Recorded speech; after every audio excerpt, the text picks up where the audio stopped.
abot ng Cebu.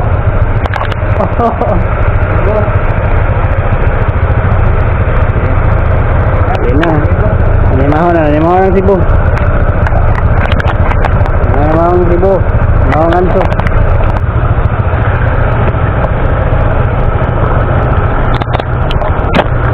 Alright guys, abot na ng Cebu guys. Alright. That's right.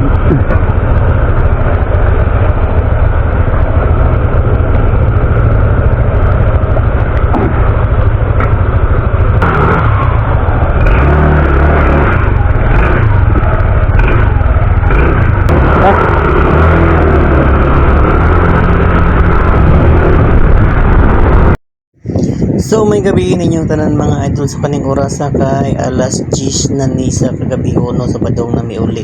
So sabay na ko si Ryan Lobitos gamit ang yang NMAX nga version 2. So dream mga 8. Ano ka? Tanin ko una lang ko.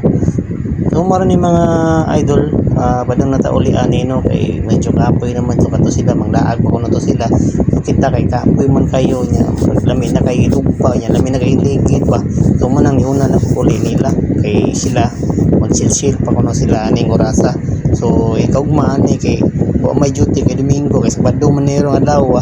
So mo na katimingan jud ta nga kapoy man so uli na lang jud ta mga idol. So muning dalan sa mga padong sudot nga buod kayo gamay ang ganya usara ka motor ang masulod. So pag-agi na ko dali niya na pa yung mga kalingawa no ato na tatso mo na dali tanaging tipasta niya kumaning higayon na nako sa mua. So mo ni ato nang iparking atong Honda EDP no kay medyo kapoy na jud kayo busla na ba nya lami na kay ligid niya labi sa kay payot kay sakit kay kalawasan kanya laging gangita niya bunog kayo ta kay mo lagi nabuhi ta ba. So mo to mga idol turo ka adlaw din dito sa pool. So mo ni nabutan ta sa tuwa nya daghang salamat dai sa inyong pagtan-aw no nya pagpuyog na padung uli sa mua ug amping mo tanan og daghang salamat sa inyong suporta. So padayon lang gyapon ta.